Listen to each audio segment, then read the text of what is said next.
Hey guys, it's Jaime and Chris again. We finally finished up the project.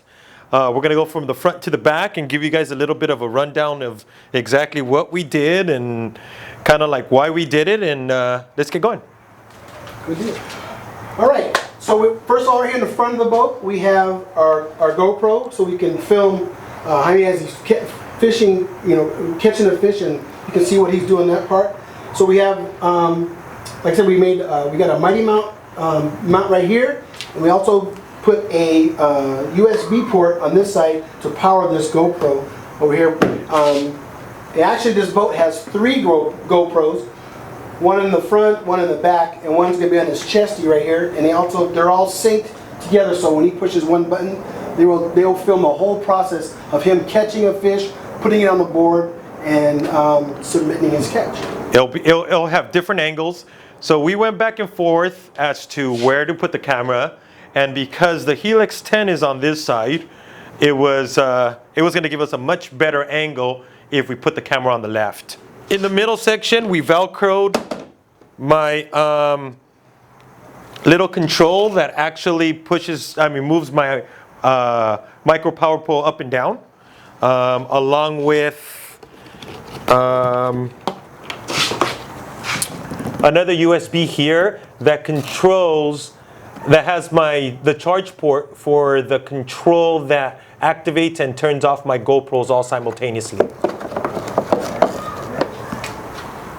One thing that's pretty cool about this boat is when you're sitting in that seat, you can actually move this up and down from the seating position, so that was pretty cool. Also, we did do a few modifications underneath the seat here on the battery. Inside the tank well back here, we put in a Yak Power system. Now the Yak Power system is a plug-and-play system that you can wire everything up in your boat that has power, goes into one central system. And actually, it's hooked up to his phone, and it also has a control panel out here. This new control panel only has one single hole to drill in it to make it work, compared to the other one where you had to drill like a 2-inch hole in your boat, and everybody knows what it feels like to drill a hole in your boat. It's always a sketchy thing. So this right here will, like I said, control lights, power to the lights, power to the GoPros, power to the fish finder, and power to the last GoPro mount in the back. So everything is all run off an amp outdoors battery. We have a 30 amp battery inside this hatch right here, which is connected to lights and powering the GoPros. And we also have a 100 amp battery controlling the trolling motor. Next, we added a few little loops on these brand new tracks that we got. We got some 8-inch tracks to tie down the Wilderness System crate in these loops here, so that I don't have to take it off whenever I'm driving. So at the back of the boat here, we've added a micro power pole. This is a shallow anchor pole. We have an 8-foot rod here that will go up and down, and with the spot lock, it'll hold you in your place.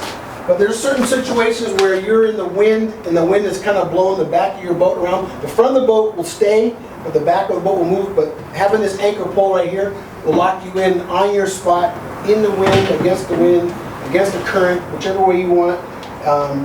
Perfect position holder with that power pole right there. That's a game changer back there, that power pole.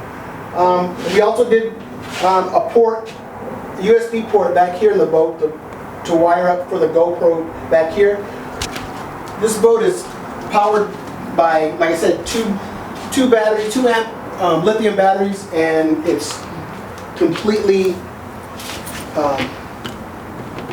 one section of the boat. The whole section of this boat, everything is powered by the batteries, and they're separated. So if he loses power in the motor battery, which you probably know, we got the paddles right here, emergency paddles, and get them back in to shore safely. This is a great build. It's a great boat. Can't wait to get it out in the water. Thanks, guys. Stay tuned for the future videos. They're going to show the future accessories that might be coming in the next couple of weeks. Stay tuned, guys. Have a good night. Bye.